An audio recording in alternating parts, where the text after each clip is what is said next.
So, when I was mentioning that, Sarah said, I don't know which book I can pick, can't every book change your life?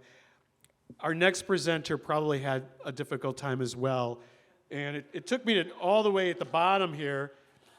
In our business, sometimes we call it burying the lead.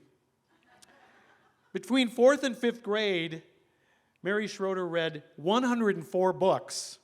So it was probably pretty hard for her to just pick one book that changed her life. But maybe she felt like Sarah, like every book can change your life. So not only that, Marybeth has a master's in library science from the University of Chicago. So again, she loves books. She found it hard to get pulled away from her career, it sounds like, with the Evanston Community Foundation, because she was there for 22 years, where she led Leadership Evanston and grants programs, got to work with the most committed, passionate people in a committed, passionate town, but she kind of retired, but she hasn't really retired, right? A lot of us know what that's like in public radio, too. So I'm curious to find out which book, maybe it's one of those 104, changed Marybeth Schroeder's life. So here she is.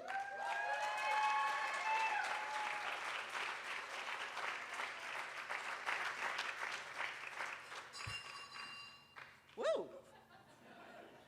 I don't know whether it's good to get the bell or not. So my colleague Jenny was nervous about having to go first, but I'm here to tell you it's really, really hard to go after all these stories. During the intermission, I thought, can I just make a run for it? And she just got a headache. But I'm so happy to be here and excited. So I just celebrated my 70th birthday. I know you're not going to believe that,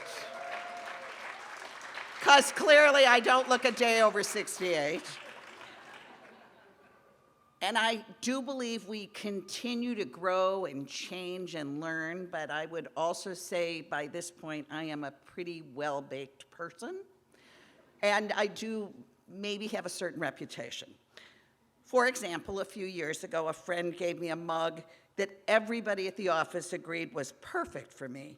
It said, "Dream big, work hard, be brave, shine bright, F off." Another time, a speaker at a leadership training I was facilitating advised the participants to strive to be relentlessly optimistic and brutally honest. The entire class turned around and said, "Well, that's Marybeth." So I definitely am who I am. And thinking about coming here tonight, I realized that well-baked personality and my core beliefs really are all the results, and Tony was right, of 3 books that changed my life. But I promise I won't take more than my allotted time. I grew up on the north side of Chicago in a really nice family, but without a lot of education. My one grandmother was an immigrant, orphaned farm girl who I don't think ever went to school.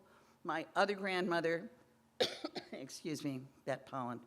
My other grandmother dropped out of school in 6th grade with her sister so they could roller skate to work at a factory in their neighborhood.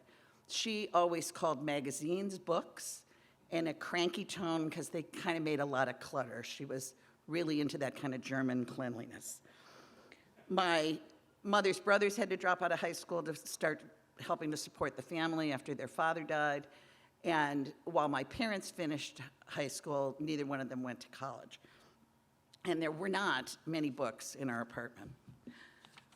But my mother did regularly take us to the beautiful Seltzer Library, which is where Old Town School of Folk Music is, which had those murals you've seen over the stage. They were there, painted in the WPA. And it had little reading nooks that you could kind of curl up in with your books. And we would get to wander around and get a pile of books and read and decide which ones we were taking home for the week. And it was there, when I was 5 or 6, that I met the first book that changed my life, which was Yertle the Turtle by Dr. Seuss. Do you all remember Yertle? You'll remember that he's king of all the turtles in this pond, but he gets ambitions, and he decides he can be king of whatever he can see, so he asks other turtles to kind of pile on top of each other to be his throne. And he goes higher and higher, and first he's king of the hills, and then he would like to be king of the moon. So he keeps saying things like, bring me 1,000 more turtles. But at the very bottom of the pile, there's a poor little turtle named Mac who periodically says, excuse me, King Yertle, you know, down here it's getting really uncomfortable and we're tired, and maybe we have rights too. And Yertle always says, silence. And finally, in one of my favorite sentences in any book ever, Dr. Seuss says, and then that plain little Mac did a plain little thing. He burped and took down the throne of a king. And I have always remembered the end, and it's kind of shaped my life. Because what it ends is, and Yertle the Turtle, well, now he's king of the mud. That's all he can see. And the turtles, well, the turtles are free, as turtles and maybe all creatures should be. And to my little kid mind, that sounded about right. Everybody should be equal. Everybody should get to do what they wanted. And at 70, I pretty much feel the same way. Somehow in my really non-reading, non-educated family, I got the two godparents who did love books, just by chance. My great-aunt Helen loved very flowery, sentimental things. She played the piano and organ by ear in a very sentimental and flowery way, but that I thought was beautiful as a child. They didn't have children of their own, so she kind of doted on me, and she would have me and my best friend Luann Cubits over for tea parties where she'd make open-faced grilled cheese sandwiches and cut the crusts off and cut them in triangles, like really, and serve us tea in a bluebird teapot with a matching bluebird sugar and creamer. I mean, really the height of elegance, as far as I could tell. She read very, very sentimental poetry and was a religious subscriber to the Book of the Month Club. But she, when I was 7, gave me this very book, which Becca was trying to cheat and see what it was, but I've worn off the thing. It is a copy of Little Women that she gave me in 1960.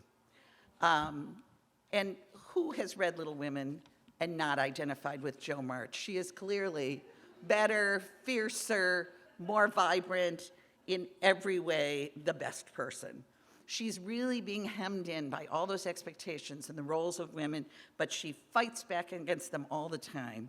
When we first meet her after the little, helping people out, the German family, she's written a play, and she's directing the play, and she's playing all the male parts. Then they go to a ball, and she's got stained gloves, and the back of her dress she's got a big hole right over her butt. She is not fitting in. And she even turns down Laurie, who's like fabulous. He's so handsome and he's rich, because she knows it's not her path, because she is absolutely, authentically herself every single day of her life. And as a girl with 3 brothers and kind of the same expectations set for me or not being set for me that were not being set for Sarah, I had a little experience of trying to figure out, how as a girl do you make your way in this world? And what I learned from Jo March is you've got to be you. You can't be anybody else. You got to be true to yourself.